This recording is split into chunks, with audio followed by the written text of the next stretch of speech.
Hi guys, hello. We're good? So I guess we can begin.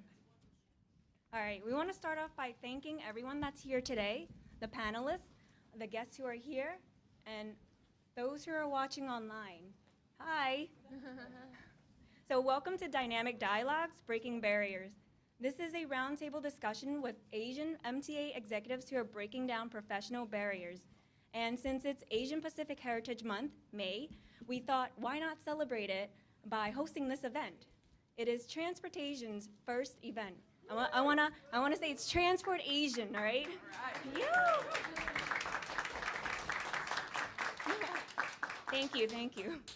So TransportAsian is the Asian Transit Employee Group here, or Asian TEG, as you guys may or may not know. And maybe some of you guys are wondering what a TEG is. Well, we're lucky to have Reggie Sanders and Michael Collins actually here from EEO and Diversity to talk a little bit about what TEGs are and why they were created. So I'm going to pass the mic over. Thank you, Cindy. Good afternoon, everybody, and happy Hump Day. I'm excited to see you all here, so give yourselves a round of applause for taking the time to make yourself available. So, as Cindy mentioned, I'll go and explain just a little bit more about the transit employee groups and our efforts. So back in 2015, the diversity and inclusion strategy for New York City Transit was developed to provide a comprehensive strategy around diversity and inclusion. So that includes, the elements of that strategy included communications, education and development, employee groups and advisory council, assessment and analytics, and recognition and sustainability. So fast forward to 2018, and no pun intended, that Andy Byford's Fast Forward corporate plan, one of the 4 pillars being engaging and empowering employees, was also a part of our strategy for diversity and inclusion. More specifically, our mandate for that pillar or for that element of the Fast Forward plan was to strive for increased diversity and foster a culture of inclusion. So as a part of that effort, we have established 9 transit employee groups, this being one of the 9. And for more information about those 9 groups, you can visit the Department of EEO and Diversity website. These groups are open to all MTA employees, so if you're not, I directly identify with one of the affinities of the groups, no worries, you can still participate. These groups offer executive sponsorship directly to Andy Byford and his direct reports and his team. And it's also a part of our Transit Diversity Advisory Council, which was established to align the transit employee group's effort with our business goals and also our diversity and inclusion efforts. So thank you again for participating. Again, I'm excited to be here with you all. I'm excited that the transportation group was able to, pull this together.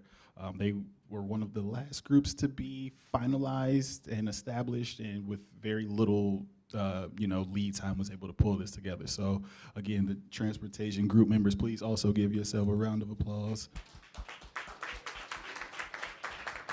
And again, if you have any questions about any of the 9 groups, please feel free to visit the website, speak to me after the program, or my boss in the back, Michael Collins. Thank you. I think it was actually Joe. Joe came up with the. Oh, Joe's wife, Joe Chan's wife. Yes. Yeah.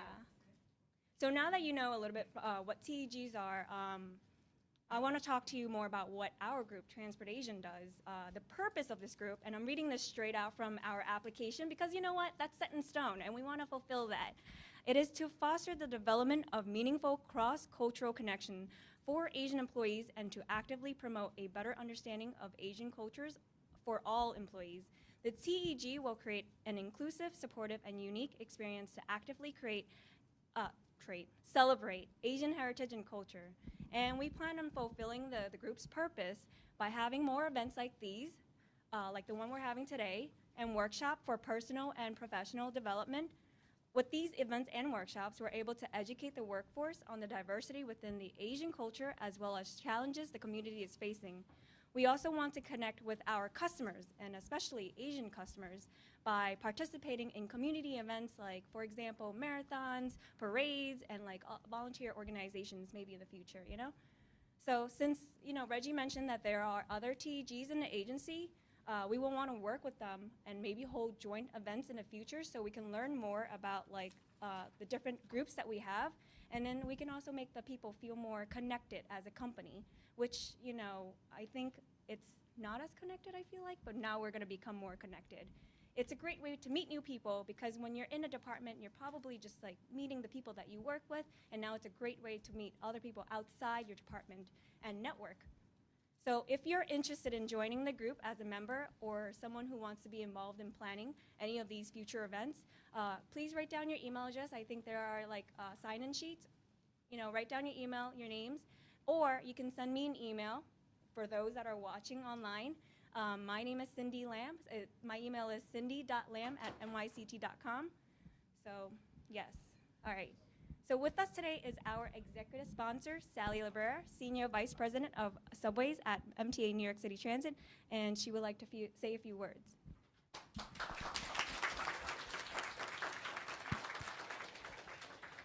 Thanks, Cindy. I'm thrilled to be the executive sponsor for this group. I think it's an honor, and the excitement. I mean, I can sense it in the room today, and I've sensed it since my my first communication with Cindy. It's sizable and growing. So I think that's fabulous.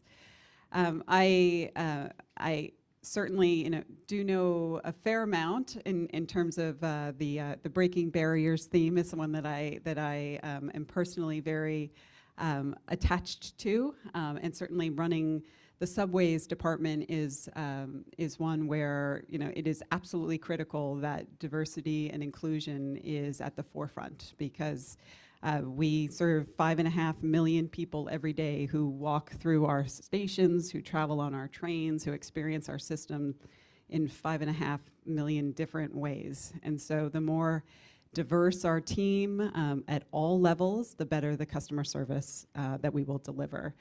I often get questions from people about, how does a woman lead subways different than a man does? Or what are you going to do differently now that a woman is in the job for the first time? And my answer is always the same in that I don't think women do things differently than men, but I think every individual person does things differently. And that is the value of diversity and inclusive management and development programs. It's that we send the signal that every single person can do every single job.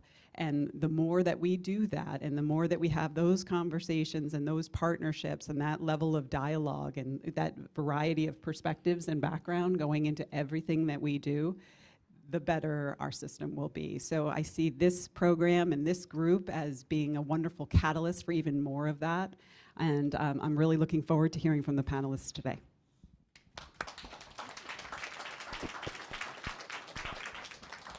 Thank you again for stopping by. So today we have on the panel, it's Phil Eng, President of the MTA Long Island Railroad. It's the largest commuter railroad in the nation, serving over 89 million rides a year. Next, it's Alok Saha, Acting Senior Vice President of MTA New York City Transit's Capital Program Management. And Mildred Chua, Director and Program Executive for MTA's Enterprise Asset Management Program.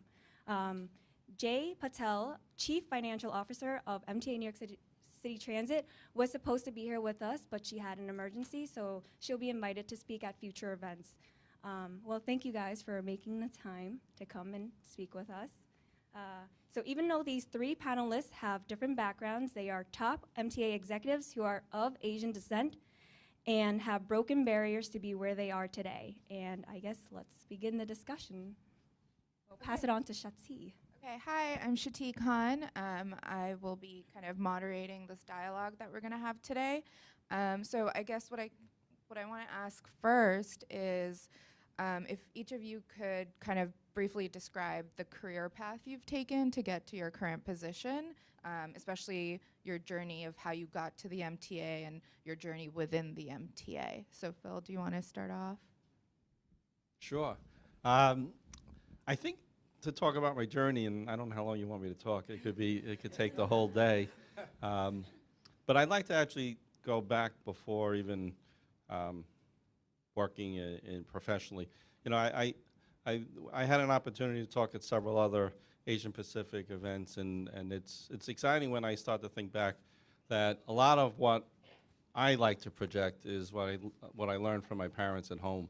And I do talk about the commitment that they had, you know, in terms of taking care of the family, but also when I look back, you know, my father came over in 1930 as a 10-year-old boy, and he immigrated through Ellis Island, and my grandfather was already here, and what he went through in terms of his life, and then, you know, going back to China and marrying my mother, and their life in terms of, you know, running a business in a Chinese hand laundry, and I remember growing up there and helping at night and pressing shirts and folding pillowcases, but really watching how they treated their customers and how they really took the time to do everything well, because they took pride in that.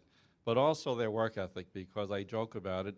I always say that they were working 24/7 before 24/7 became a catchphrase, because that's what they did. They wanted to make sure they treated people with respect, and they wanted to make sure that they took care of their family, and that was their life, and it was hardworking, and the things that I kind of picked up over the course of my youth.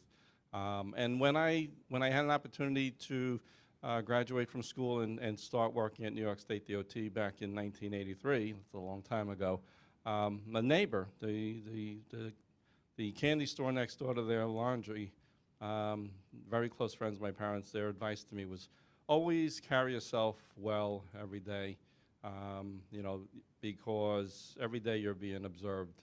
And I like to say that to everyone too. It doesn't matter what level you're at, you are a leader, and how you carry yourself every day is important. Whether it's your colleague who is watching you, or your supervisor, or people working for you. When you carry yourself in a certain fashion, that commands, let me just say this, no matter what position, I'm lucky enough to be president right now, but that's not the reason I believe people should treat me a certain way. I want to be treated the way I treat them, and I do that importantly because I can't do things by myself. I need the whole team to be supportive, and I believe in that if people want to do things, you get a lot more out of it than just saying to do it because I said so. So through my career at State DOT, and moving on, it's about working together as a team and understanding that I'm not more important than anyone else on that team, no matter what position I have, and that it's working collaboratively, treating each other with respect, and earning that respect every day, because it doesn't take much to lose it, and it doesn't take much to never get it back. And I think that's how I want to be judged, and you know, I've been blessed to have very good people, whether it's MTA now, or New York State DOT in my past, and now Long Island Railroad MTA. We have tremendous folks, and as Sally mentioned, it's not just diversity with culture, it's diversity in terms of how everybody thinks about things, and how what we bring to the table, and respecting each other's opinion is invaluable to it. And then it's a successful team. And you know, from a diversity perspective, I'm very proud to have been able to achieve what I've achieved. I think that maybe I've not had the same challenges as others in terms of diversity affecting my career, but I know early on in my life there were issues with regards to you know, opinions of folks, and I think that helped build me to what I am today. And really the thing now is to how do we share that across everybody, because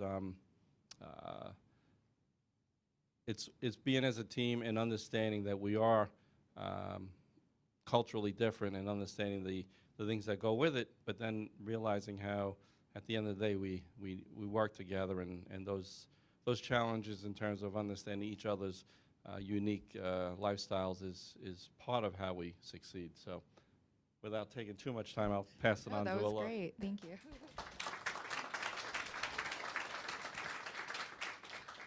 Thank you, Phil. I think you gave a very nice and very the learning experience. I think that what you said, it is essentially somewhat probably the all Asian probably share the same way. Our parents are, I remember when you grow up, the most important part is the education, education, education. That's the key, and I still believe when I see my children goes on the community board or schools or colleges, wherever I meet the people, our friend circle, they all talk about the community, all the education first. I mean, progressively things back in country and now here things change. I'm here actually the first generation an Indian here. So I came here in 1987. So my first experience is here. I believe the day I came here probably day before Thanksgiving or something. So the first thing we know, there's a Thanksgiving. We have a relatives. Next morning we have to go and there's a Thanksgiving dinner, turkey, the first time. I mean, it is, and then there's a heavy snow. So is all of those It's a warm welcome. is all of a sudden something new, the different experience. The one thing I also wanted to tell you, I have watched when I was back in country, somehow the night view of New York City is attract me. So if I ever have a chance, I'm gonna go visit the New York City. Okay. So I end up with these immigrants. I came with my wife here. Initially, there is all new immigrants are struggles, so no difference for me. I work many hours, many different jobs, not even engineering job. But I had a target that I need to finish. I stick to this education part that my parents built in my mind here. So the first thing I have to do, I gotta get my master's degree here. So that's what I started. So while doing the master's degree, I was trying to apply for a job. As you all remember, 87, 88 was essentially a recession in here. There's not much job around. So I decided to somehow one day I pick up the newsstand, the chief, the civil service, the titles, all the jobs that are coming up on this. So I actually pick up this one. I looked at many of those things. So I end up with taking several exams. So literally, I joined in New York City Transit as a transit electrical helper. So the lowest title that transit can offer. The time I joined here, 1991, essentially I finished my master's degree. So there's a debate on me now. What should I do? Should I go there or I look for other job? There are a couple of them. Then what I did myself, I think the reason I'm saying all of those things, I think this is a journey. It is probably help all of us to some point to relate to us. So I looked at the MTA website, and then I look into myself. If this MTA has a huge engineering organization, and if I'm talented enough, I can hard work enough, I should be able to find my way fairly soon up there. So, and this is the civil service back in country. I also had the civil service job. So somehow, civil service is stay with me. I did very small part of the private sector job, but my whole career with the civil service. So once I started the job, that time I was posted in the cable section. So the superintendent cable section is the head of the cable section. The Sally knows that it's under her. There's a two group. One is the Brooklyn, one is the Bronx. So the one day I was preparing for my on the locker room. We used to go in the field after come back, they take shower, so there is a little time there. So I open up my book. So once in the locker room, so you're asking me, what are you doing? Oh, I'm studying my PE exam. Oh, really? So what are you doing here for? So make the story short, somehow he met to the other meetings coming into the CPM people. There was a person's, he retired, John, I forgot his name, is the director of telecommunication. So he came back to, do you want to go with engineering? So of course, that's what I studied for at heart. So he somehow set up arranged the meeting with the Johns. Then I end up with this. Unfortunately, John wants to take me, but there is a hiring freeze. So after a year and probably 14 or 15 months, all of a sudden I get a call from him. Are you still interested? I said, yes, I wanted interested. So anyways, understanding all the process of the work, I actually rejected a couple of times going to the personnel because they want to give me a temporary title, they want a professional title. I said, no, I don't want all of those things. One other funny thing is, the first time I joined, they gave me a project manager. There's some things, the equivalent title. There's so much to learn on this process here. So I don't see this says the assistant electrical engineer, but it is all equivalent. I said, no, I don't want it.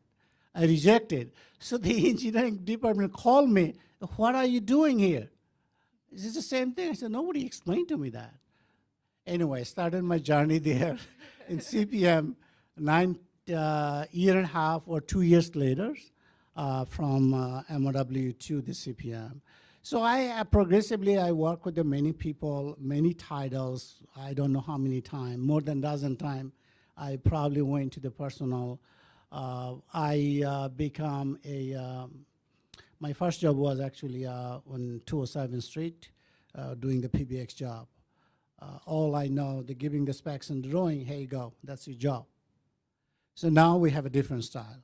So I think it is a journey that is I really admire. That meaning all those people along the way. I have a fortunate to work with the Asian and non-Asian people, but all of those people, my supervisor, my manager, whomever I work with, few of them, one person I can mention, the Ken Lamba, rest in peace now.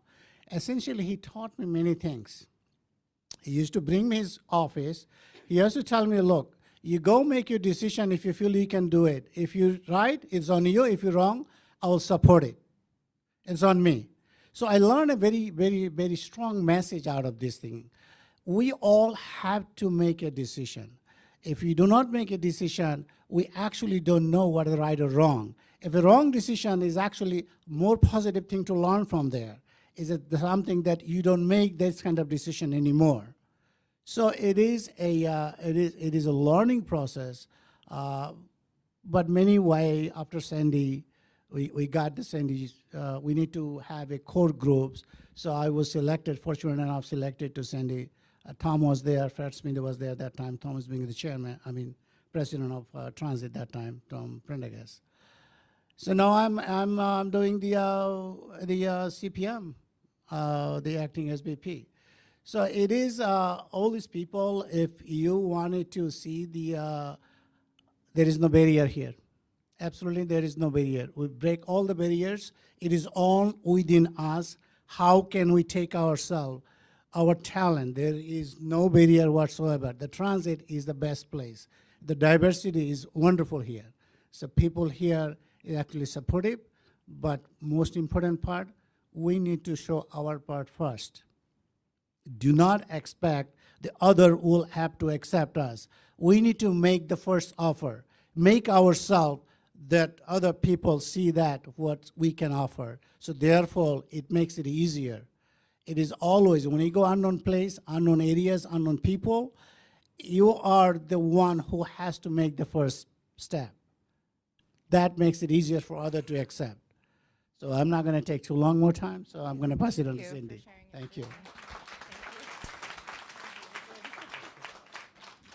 So first of all, thank you very much for inviting me here to speak. It's such an honor to be here with Phil and Alok. I feel like we share so much in common in terms of when it comes to the Asian culture. We share the same values and so forth. So a little bit about myself. I mean, talk about diversity. I'm half Chinese, half Filipino, so I'm even a blend. So two different cultures. And I'm married to a Turk, by the way. So, so that makes it really very interesting. So, so what I wanted to say is that if I had to follow my own Asian path, I would be a physician today because my parents are both doctors Yes. and they had wanted me, and I was such a failure for not going into medicine. Yes. So, Sure, we but, can all yes, relate. absolutely. And so, as I was growing up, I mean, everything they instilled in me was like you have to go into the sciences, you know, math and all of that, right? And of course, I turned around and went into business, which was really, it really broke their heart. I mean, I really have to say that.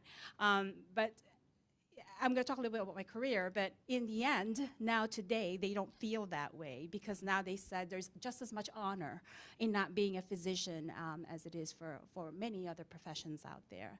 So my path to the MTA, I came to the MTA really in 1987, straight out of grad school. I was recruited by former Chairman Walder. I don't know if some of you may remember Jay Walder. When he was the head of capital program management here at headquarters, they were expanding the team because the capital program for the MTA was expanding. This was the second capital program in 1986, 1987 that they wanted to hire a lot more people to expand. And so I spent 5 years here at headquarters. I was responsible for funding, federal grants, reporting, cash flow analysis, you know, typical finance stuff. But in 1992, MTA Bridges and Tunnels, then known as TBTA, was embarking on their first capital program. So they were behind everybody else, and they needed people. So talk about destiny. When I saw the posting for the budget analyst, it had already expired. And it was a Friday afternoon, and I said, you know what, I'm going to send it anyway. Monday morning, they called me, and they said, and I said, you know what, thank you, because I know that the position closed. And they said, nope, because we saw your resume, and it was just a perfect fit. It was exactly what we were looking for. We need someone who can hit the ground running, take everything that's at MTA headquarters in terms of policies, procedures, set them up here really quickly, because it's January, and our program is starting. So I got to work, and the rest is history. From then on, I was in the planning and budget department, and I was the first woman in the planning and budget department, too, which was really exciting. And so I was promoted over several years in different responsible positions, but each time it was about expanding my responsibilities to become more and more inclusive of other types of areas that have touch points to the budget department, so that it became bigger and bigger in terms of being more holistic and looking at it from the very beginning of when you develop a budget all the way to when you touch operations. So when I left Bridges and Tunnels, and it was in February of this year, I was the chief financial officer. So I feel like when I left BNT, I had attained the highest level financial position that I could attain in the agency, and I was really very happy about that. So it is an honor. It's an honor to be here at headquarters too. Enterprise asset management is something that I was always passionate about at Bridges and Tunnels, and Sally and I are sister sponsors because she was the sponsor for Subways too at one point in time. So yay, Sally! It is a very diverse discipline because it touches everything. It really aligns all the different disciplines. So talk about diversity. It is an area that, regardless of where you are and what you do in this organization, there is an element of what you do that touches enterprise asset management. Yeah, thank you. Thank you for sharing all your journeys. I think I sense there's like a common thread of coming from, you know, from your household and how that kind of stayed with you, the values that you had growing up kind of stayed with you as you went through your career. Or, you know, you were like, I'm gonna do business, not doing that doctor stuff. But, so I think one thing that I love is that you guys are all in leadership positions, and, you know, I love seeing fellow Asian Americans in leadership positions. I think more of us should be in more decision-making roles, and often we don't get to that, you know, to that tier. So what does it mean for you to be a leader as an Asian American? Like, do you feel that there were some expectations or that colleagues or supervisors had of you? And if so, how did you manage those? And then also kind of related to that, do you feel that as a leader, you're also kind of a representative of all, you know, of other Asian Americans who are, you know, working at the MTA? So, you know, whoever wants to take it.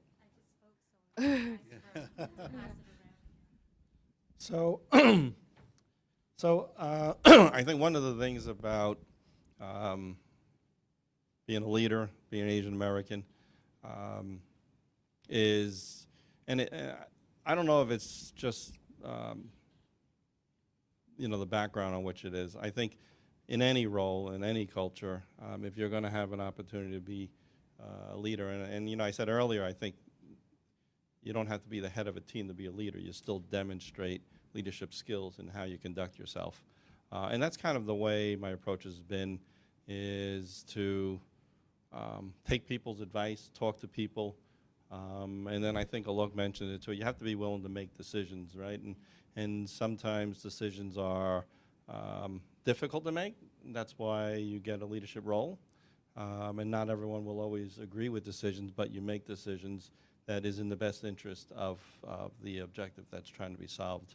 And I think if you carry yourself in a manner that you're proud of yourself, then you're representing your heritage well, you're representing your colleagues well, and at the end of the day, that's what it's about, right? We want to demonstrate, we talk about being proud of what we do, and I think that's just, it's important in terms of setting examples for the people you work with, but setting examples for the people that may look up to you, right? And that's from an Asian community. That's what you want to do. You want to be proud. You want people to be proud of it, and you want people to aspire and not feel that there are barriers to their growth. And then internally, you want people to realize that it is an inclusive agency, and there are opportunities. And particularly in an area like New York City, where diversity is a very big part of everyday life here. I had when I was at DOT and I went upstate. A lot of the upstate communities are not as diverse. At the same time, though, wherever those cultures existed, it was important to make sure that people understood that they were all welcome. And again, just by treating each other with respect and making sure that as a leader, you're setting the example, that you're willing to do what you're asking people to do, I think is part of what setting the example for Asian Americans or colleagues. Yeah, and it seems like it's also just important, to show those leadership skills and by making decisions and sticking with them, right? Absolutely. Yeah. Yep. Okay. I mean, Phil said it very well. The leadership is actually, while we're talking the Asian American, the leadership, the principles, the attributes are essentially the same. So for us, the Asian Americans, the only thing I can tell you, what I said it before, I think we owe to ourselves first because we are the minority group here. So therefore, I feel that I need to prove myself. I wanted to do the probably double the work that my colleague next to it, not Asian American, is doing. But at the same token, you have to provide a culture, the team approach, the listen to the other, respecting the views of other people.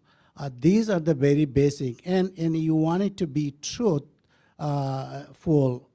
with what we're saying. And you cannot say one thing and do something else. Then we'll be losing the credibility. The leader is the one actually lead this thing. So I'm proud to be Asian American here. I mean, so that we all are here.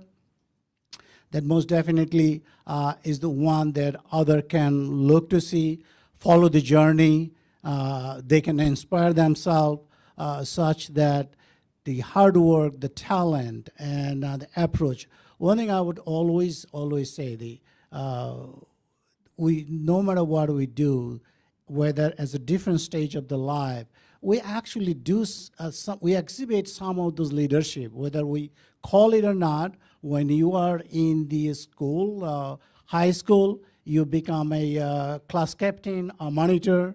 I was holding one of them. So that's where we actually sometimes we learn our things, how to organize people, how to motivate people, how to bring these people onto the common goal. that share with everybody.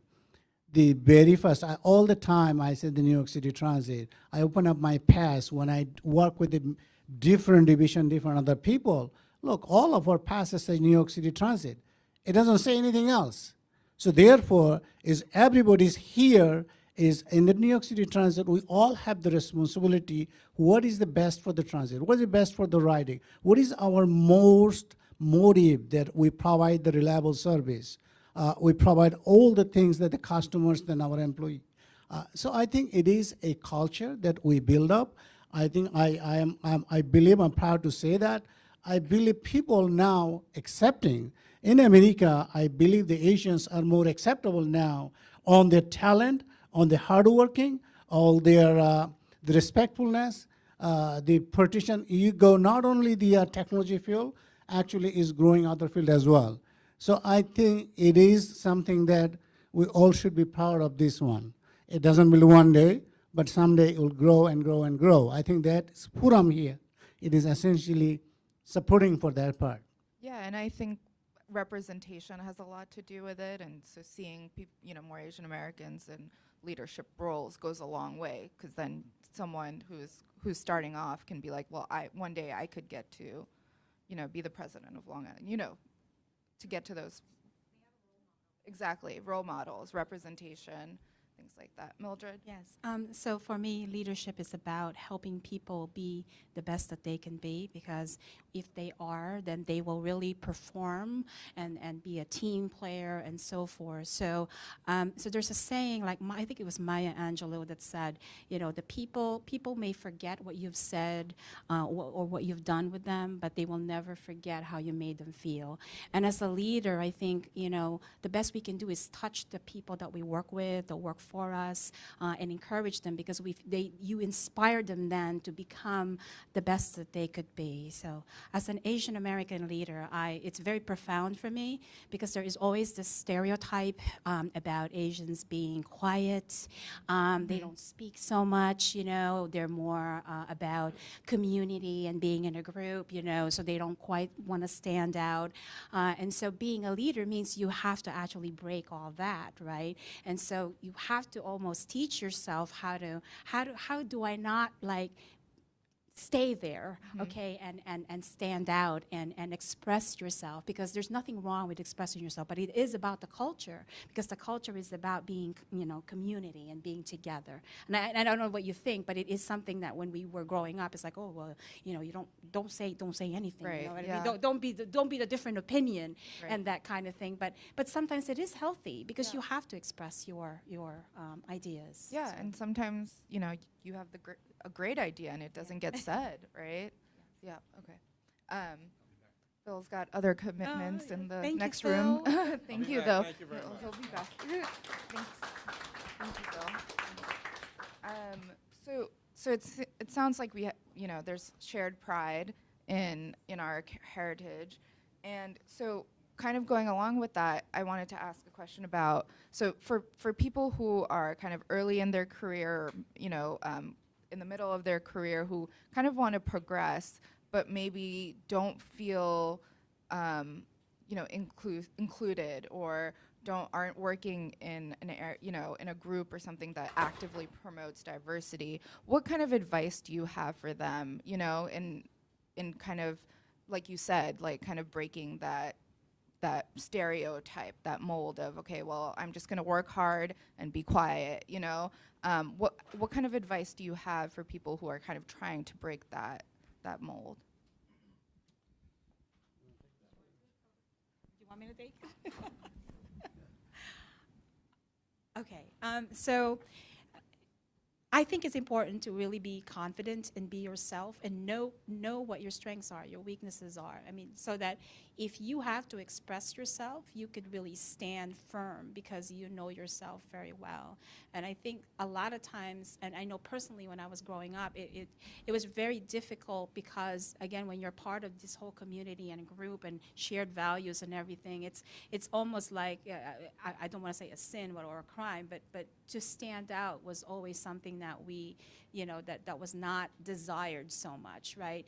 But so if you and I have experiences, like when I was going through school, like in college, I have a particular experience actually that really taught me that, you know what, you have to divorce that cultural upbringing with the reality of American society, and that we have to learn how to get closer to what the expectations are of American society, and where individualism is really respected, right? Being yourself and being unique and embracing your uniqueness. So it is a very difficult thing to do, because that's where each one is a personal journey. Yep. But I think that, I mean, that's, for me personally, that's what I had to do, and that's the advice that I would have, is just be strong and know, and be strong to your convictions, know who you are, so that from there, it doesn't matter what the winds are blowing, you can adapt. And Right.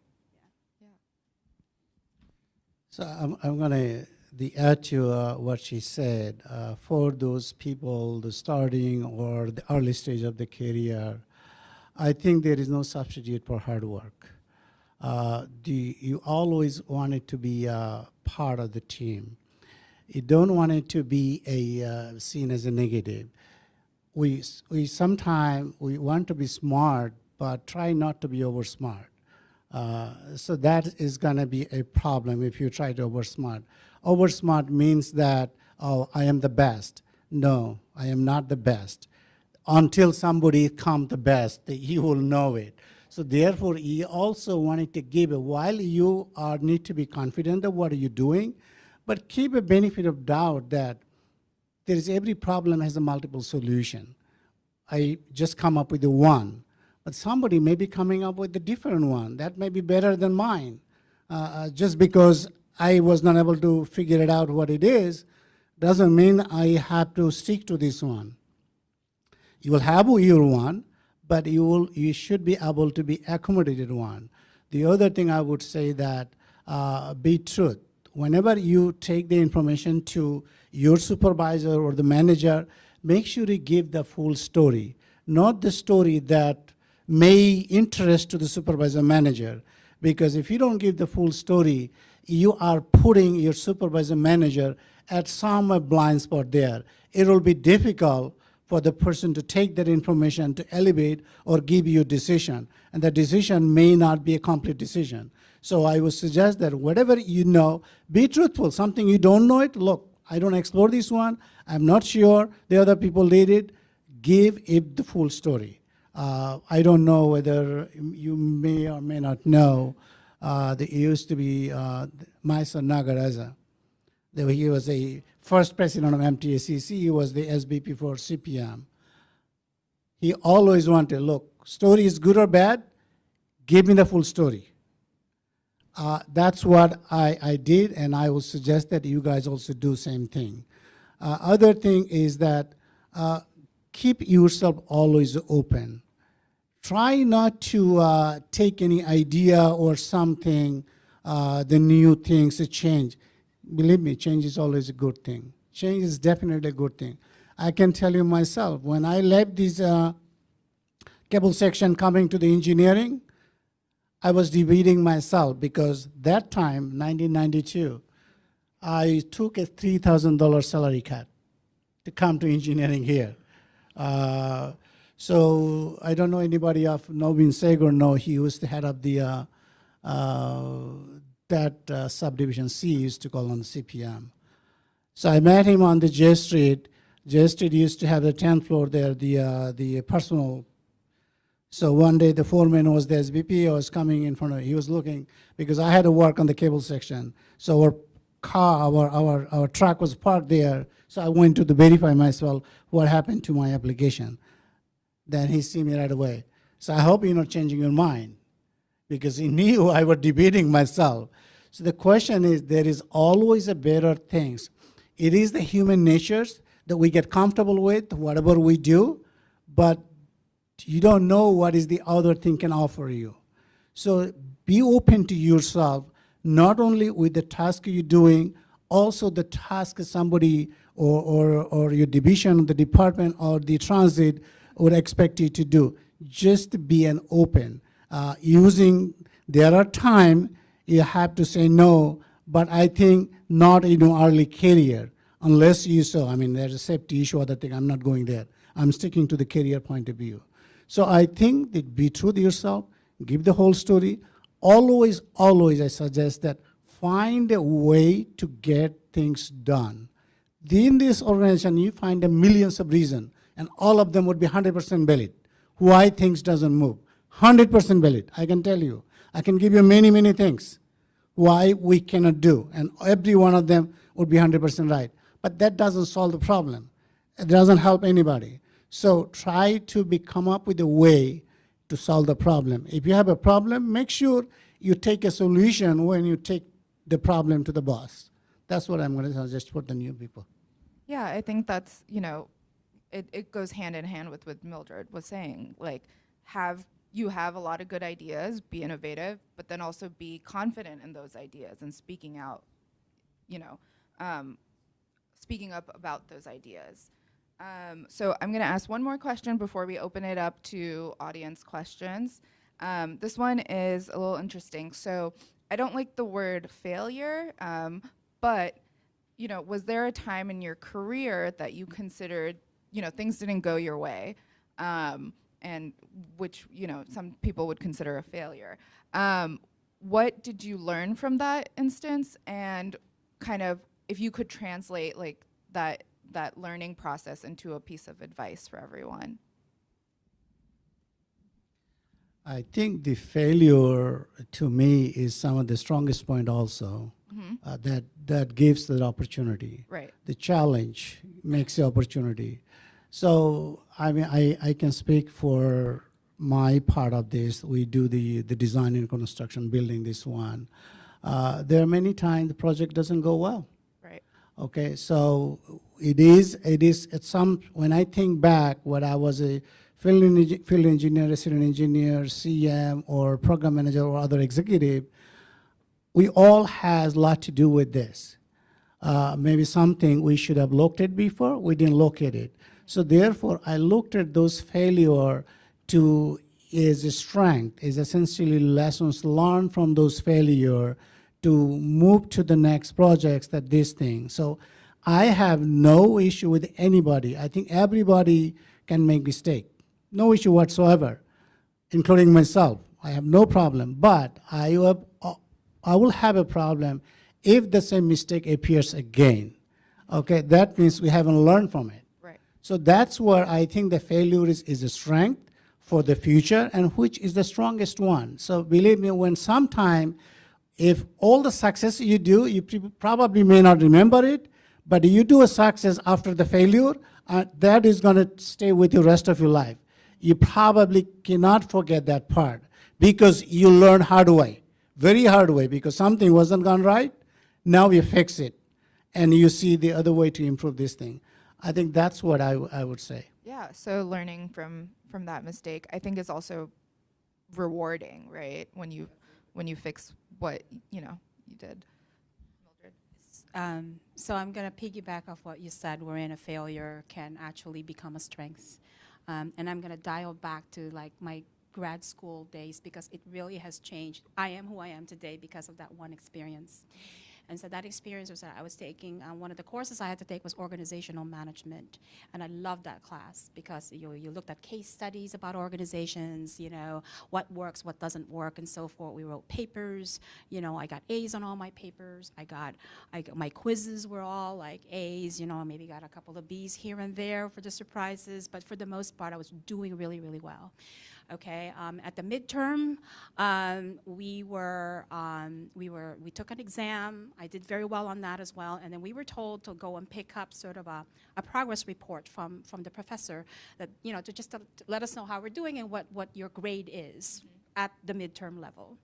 And I was so shocked. I had a C. Oh no. Okay, and I said to myself, oh my God, something is wrong here. So I made an appointment to see him, and I said, I think there's a mistake here because I got all my exams, I got all my quizzes. There's no way in hell this is going to be a C, And he looked at me and he says, well, I did that exactly for a reason. He said, I really wanted the opportunity to talk to you. I said, okay, so why is that? He goes, because he said, He goes, you clearly are smart. You clearly know the materials. You clearly have a lot of great ideas. I see it in the way that you write. I see it in the way that you answer questions like on the exam.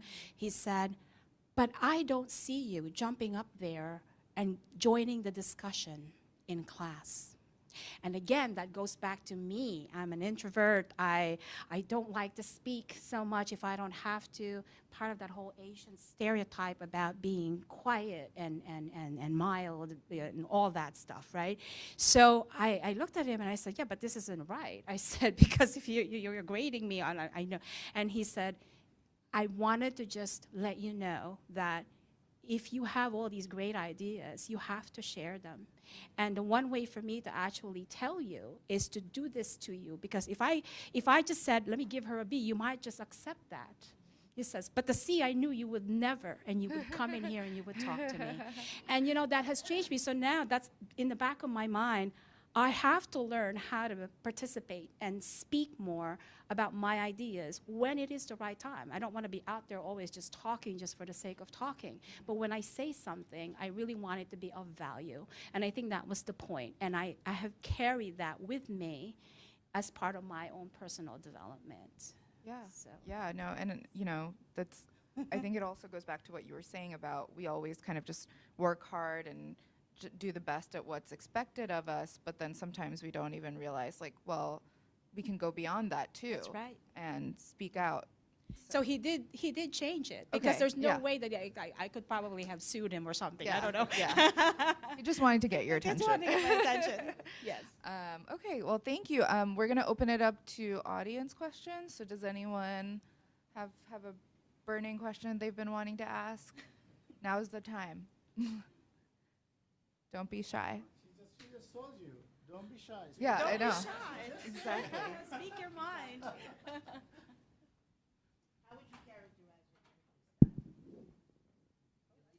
That's a great one. Oh. Yeah. Oh, so the question is, how would you describe your management style? How would you characterize your? I would say that I like to lead from behind. Like I am the leader, but I want to be in a supportive role, because it is about the team. The team is the one that's going to get this done, and my support is what I want to give them. So it's like leading from behind is the best way for me to characterize that, rather than, you know, directive. This is how you have to do things, you know, because then you suffocate the ideas of the people that are working for you. You want them to come up and be comfortable with expressing themselves. And if they feel that you're there to be their support and to guide them, they're more likely to be more open with you in terms of how they want to do things. I feel like they have probably more say in the process. It's a great question. I don't know the perfect answer for this one, but for me, the leading by example is probably the best one. I don't want it to say something, do something, somebody else, which I'm not going to do myself, or I don't know how to do those things. So therefore, the leadership style would be inclusive one. The one that foster people weakness and strength, and leader's job is to figure it out, putting the person that is strength to this work and giving coaching to the weakness. So therefore, that person can shine from not only the strength that what you have, the the weakness they have, they can overcome by learning, by working with them. So as a leaders, I think we all have one thing we all have to make sure, do we make more leaders? That's to me, it is the most important things. I mean, right now in the transit, all the entire transit is probably, our bench is so thin because last few years we're not able to make more people been to there. So this is to me a serious crisis for New York City Transit. Okay, whether we like or not, people may agree or not, but I can tell you from my say, for CPM, it is a huge, huge problem. So I think that we need to create people. We need to make these people comfortable what they're doing. we need to be empower those people what they're trying to do. You don't want it to empower people to that beyond their ability. It is leader's job to make sure you can see that there are certain ability the person has, and then you can actually somehow coach them, give them hand so that they can elevate themselves. By doing along the way, you have to empower those people to make certain decisions.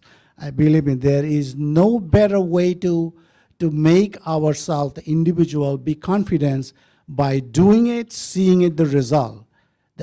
Sometimes we need to be confident in ourselves. We need to comfort ourselves. There's no other way. Whatever you're doing it, you see that is giving a result.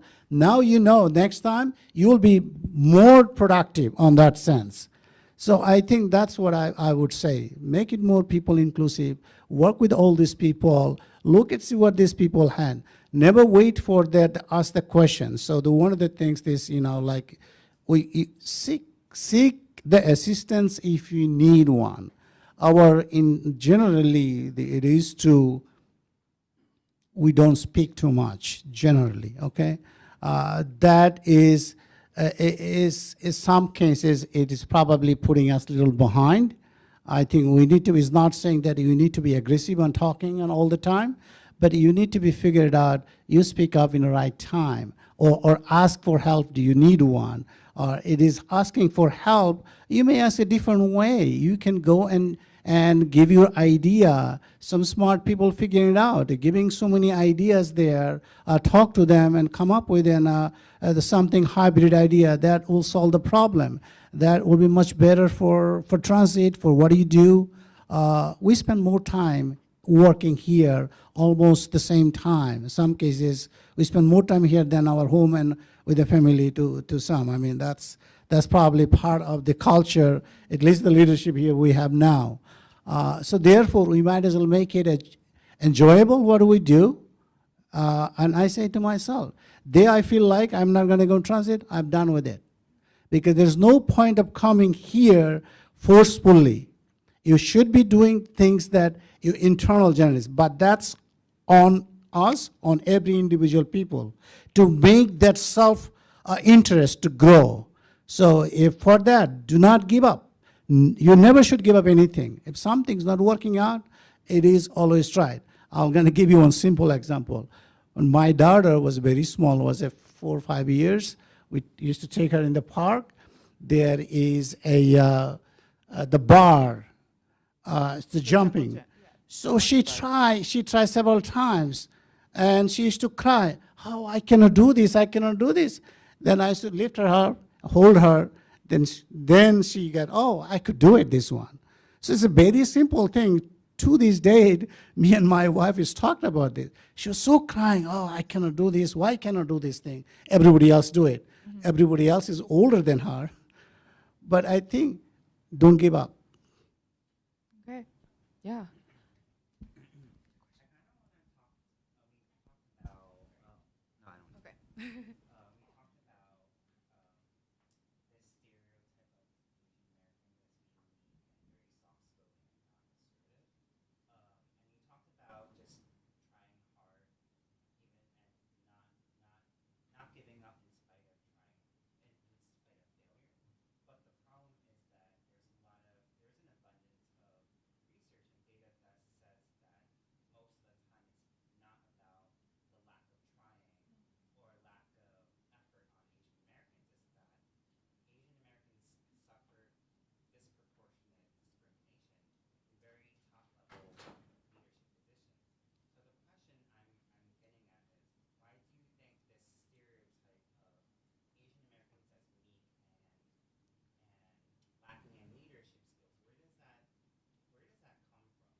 So I'll just summarize the question for the people online. So where are the origins of that kind of Asian American stereotype of us being more meek and quiet, and I guess maybe just an added, like, how have you guys kind of seen that or addressed that maybe in the in your work environment? So I'm going to actually flip this question a little differently, the way you you ask the question. The flip side is, I just earlier said, don't give up. If you give up, you stop progressing. Okay, that's one thing. The other thing would be, it is in your mind. You know, the statistics, I'm not going to deny the statistics, whatever statistics, because they study this one, they ask questions, the multiple people, various people, so they publish the result. So that's fine, that is there. But individually, I think is the two part. Part one is, wherever you're trying hard, it is essentially, when you try hard, you fail. It is not actually your own failure. It is the failure for the supervisor who are you working with also.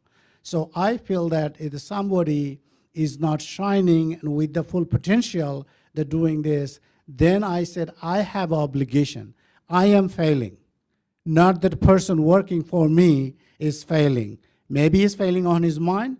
Along the way, I'm also failing this one. Perhaps I'm not providing the guidance, right tools, to guide you in the way that you wanted to shine. But the other part, I would say that sometimes we may think that we are doing right, you know. So there may be little tweaking is necessary. You all have to think and sit back after doing all of those things. Why I'm not able to get it? There got to be some reason. There is always a reason why things happen, but you always have to search for the reason. So the speaking part, it doesn't have to be. You don't have to be vocal. You know, I don't know the getting aggressive or very vocal is going to get anybody in a special way. But you speak softly, but speak that what you need, the time you need, when you need to raise the issues.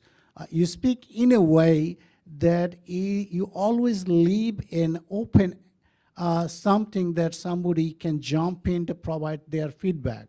So you should be able to be acceptable to somebody else's opinion, somebody else's feedback there. So that might be, I'm not sure I answered your question, but so I don't know. I mean, this, if you follow the statistics, I'm not going to be able to answer the statistics. Statistics, what it is, it is. They study this one. We're not going to be able to change the statistics, but it is individual is the one actually can make the change. So among all the odds, many examples, we can see that. Statistics says one thing, but the individual person is determined to be succeed, and they do succeed at the end of the day. Their own determination, their own effort, own hard work, all of those things. So if you follow the statistics, don't look at the negative part of the statistics, look at the flip side of the statistics and work on all those things. And one day you will get it. You may not get the time frame you like to go there, but definitely you will be recognized. Many times people, I always tell people, don't ask for promotion. If you're good enough, promotion will come to you. Try to answer your question, but it is a difficult question. It's a difficult question. It's a difficult question because I think what you were saying is like, where does that come from, right? And I think this is where you have the model minority stereotype, right, that's out there. And it's the flip side of it wherein I think there was a time when Asians were immigrating in huge numbers. They still are, but there was a time when there was truly probably the height of it, and so everybody was an immigrant. People spoke with an accent. People were always in groups. People were always like sort of afraid to kind of wander outside of their circles. And so, you know, we're going to take whatever it is. I'm going to work the railroads. I'm going to work in the grocery store. I'm going to do whatever it takes, and I'm going to work very, very, very hard. And I'm going to make sure I get a good education because that is my way out. And that has sort of been so if you think about that, that's almost frozen in time, because today, the Asian Americans of today are actually born in this country. They're raised in the same values, American values. They may have other values as well that supplement that in their household. So it becomes this blended thing. So you find yourself, and I deal with this with my nephews, you know, they're like, I don't understand. I mean, what do you mean? What do you mean that I can't ask for that? Because when they were little, they would be like, I don't like this service. I'm going to tell that manager that they need to bring my ketchup now, okay? And that's very American, okay? Like Yep, we would yep, never do yep, that. yep. As a kid, it'll be like, oh my Yep. God, you know, I'll go without the ketchup, okay? Yep. I don't want to make a scene. Yep. But so what I'm saying is that I think as the generations change, right, and now we're all American, and we become just, this is all we know now is about this melting pot. I think that stereotype somehow can only be broken by each of us just doing our best and proving ourselves as people. And you would hope that there would be people around you, a sponsor, somebody who actually says, you know what, I believe in you, you are fantastic, and I will be the person who will be your mentor and your sponsor. I mean, if you can find that person who can help you along, number one, as a mentor, and then there's a difference between a mentor and a sponsor. The sponsor would lay their life on the line for you. They would say, hire this person, I believe, because it's my reputation on the line. Those are two key things that we need to look for, because that's a way to actually break through that stereotype, okay? Because there will always be people who would just, if they don't know you, they don't get to know you, they're not exposed to Asians, they only hear about the stereotype, they're gonna continue to think about you based on those stereotypes, which are no longer true, because that's many generations after. So I think that's, I don't know if Yeah, that no, it's helps. what I'm hearing is that don't internalize that stereotype, right? Like, don't even a lot of us still think it exists, and you know, clearly maybe it doesn't, and maybe it doesn't exist for you, and so maybe you shouldn't internalize it, I think is what both of you were trying to say. Yeah. When I say don't ask for promotion, that's not what I trying to mean. I said you don't need to ask for promotion. However, if you feel, if you are confident, if you are qualified, you should have to apply. So there is a process you also have to fill. While you're not asking, but you need to. If you see the posting, you should apply. And I have taken so many civil service exams, probably 24 exams, before I came New York City Transit as a helper. There's so many series of exams I took. So that's what I mean. So I'm not, we all have to look for ourselves, how to improve ourselves, how to move our career along. So the important part is all talent is going to take you all the way up. Yeah, and I think if you're confident in your own skills and abilities, and you know, applying that's like the first step, right? Like just being confident in your abilities and being like, I'm gonna apply for this position even if I don't match like all of the requirements, right? You know what you can do. Do we have any more questions?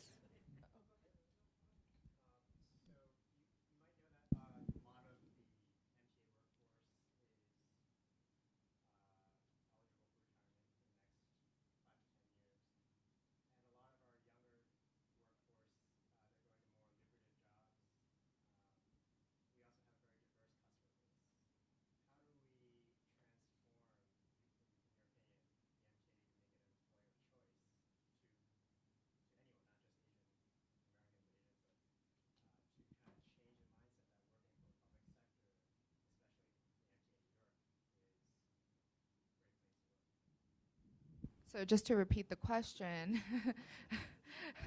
these are my questions were just the setup. So how can how can we make the MTA, and this doesn't have to be directly like in your position, but just as a whole, how can we make the MTA a more appealing work environment for younger generations, more diverse generations, and possibly our customer base, right?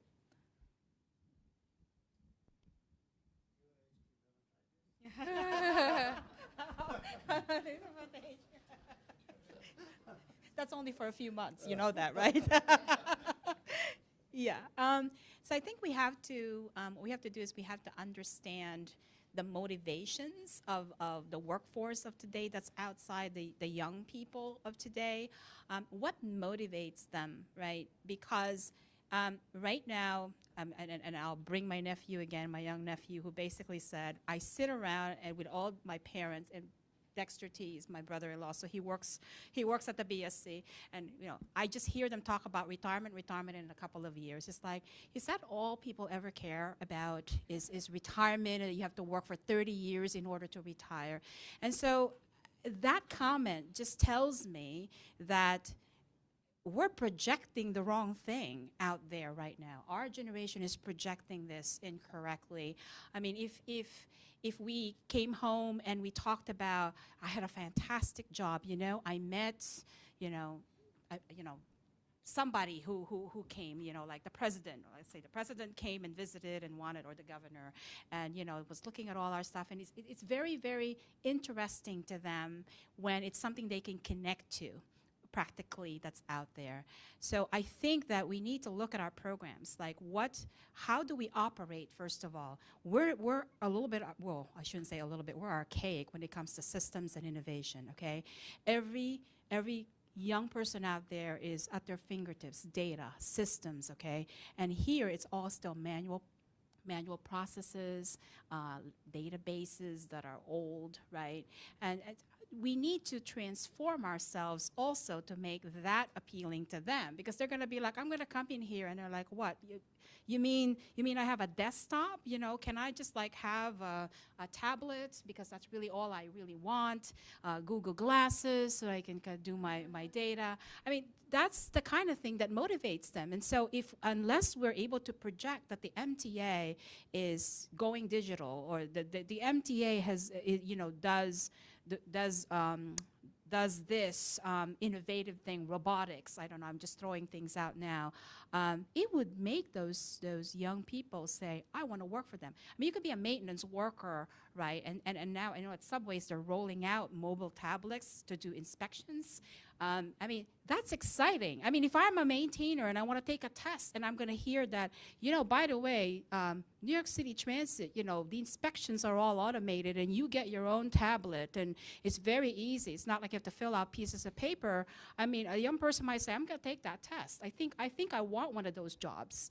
Okay, so I think it's about innovation and technology that we've been really far behind, and we've not also marketed ourselves that way. Even our customers can barely like get information about if our trains are running. I mean, the app in recent times has really helped tremendously, but how many organizations out there have already developed those kinds of technologies to reach out to their customers? I think we need more of that to project ourselves in a way that we are innovative.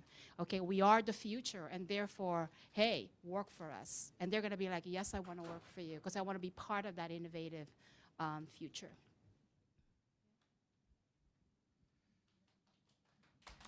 Hold on. I think there are certain limitations we have working in the public sector. However, there are some positive things also. The first of all, the person who likes to help people. We don't make a lot of money working here, but we have one pride. We're moving 5.5 subway rider, 3 bus, altogether 8 million people we're moving every day. How many people, how many friends who are working other side, other than maybe they're making double the salary you're making, but they cannot put their resume, they're moving that many people, they're working on a bigger system in here.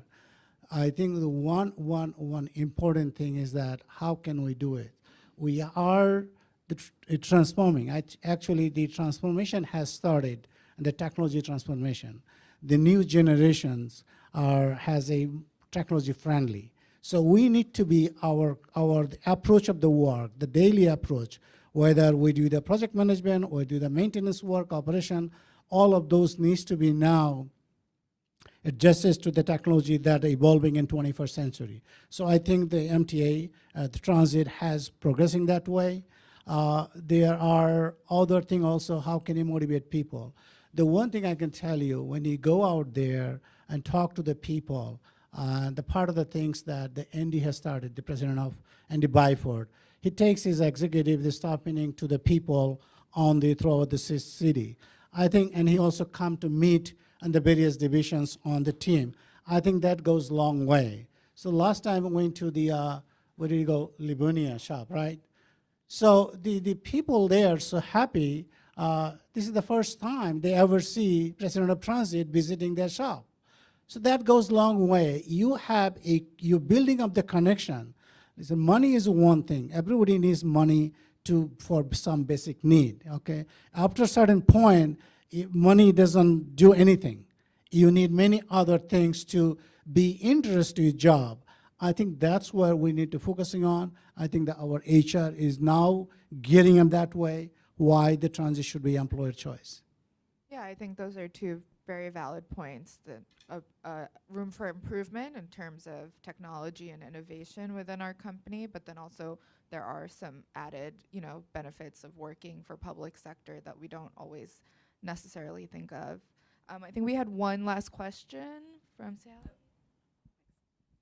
I actually wanted, Mildred, I was hoping that maybe you could follow up on the story that you shared about your organizational management class and how it's resonated with you. My interpretation of your comments is that it ultimately was a positive experience, right? Having gone through that. Yes. I'm wondering if you have any thoughts about the applicability of that story in terms of leadership roles and all of our roles here. Is there a way to sort of pay that moment forward in our current roles as to how, when we work with our teams and when we work with people who are maybe new to the organization or who are working at different levels? Trying to think of so the question is how to create a moment like that for someone else. Oh yes, that is because that is really powerful and that was really interesting, and I've never really heard anyone else kind of go through something similar. It's almost like putting the fear of God in you. But I think you know what? I think that professor also understood my motivations as a person, right? So he was astute enough to pick that out. And so as a leader, when we look around our teams, we should try to get to know each member of our team so that we can understand what motivates them, what are their strengths, what are their weaknesses, so that sort of how to push and pull, like the levers to make them sort of come forward, backwards, depending on what is needed at the moment. And I think short of, when you have a large team, like you have a large team, it's very difficult to do that because that becomes very, very personalized. But I think that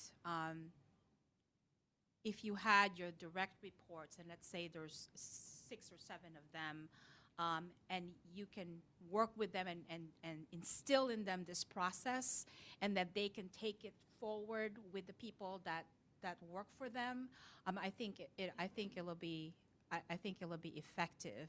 I know that, so there's a difference right now. My role is that I have 5 or 6 people that report to me, and I can now tailor all these personal interactions with them and help them grow.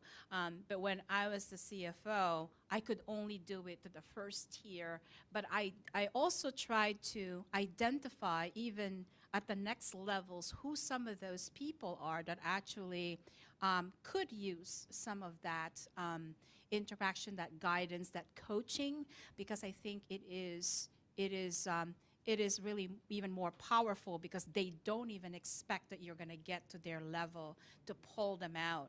And so when you do, they want to do more. They want to step forward. They're like, oh my God, and that also creates the atmosphere of them feeling like you have value, but I can go to her anytime. I had an open door policy, and I've told people that, but not everyone's gonna like believe you, right? They're still gonna be like, oh my God, am I gonna go into Sally's office, really? You know what I mean? First of all, Sally will never be there because she's always in a meeting, you know?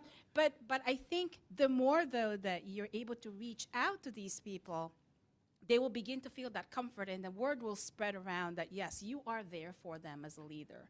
Because we do want to do this for everyone, as much as who we can touch. And I always felt that in bridges and tunnels, because there was like 80 people. That's not a lot in transit terms, but for B&T, it's a big department under the CFO. And I tried to get to know everyone. I would walk around, and I would say hello, and I may never even remember some of their names, you know, but over time, then you know faces, and I talked with them, because I think it's so important for them to feel that. You know, and yeah. So then if you are comfortable, you're able now to throw in some of the sticks, right? You know, and just, you know, be a little bit more forthright with them and say, listen, you know, scare them. Either you scare them, you threaten them, but it's not in a negative way. You can do that in a very indirect manner, and to make them feel. But you have to understand their motivations, right? It won't work for, you know, same thing won't work for everybody. Just like I think that thing didn't, you know, work for me, right? And he knew enough to say, if I gave you a B, you just might, because of who I am. I may not want to speak up, right?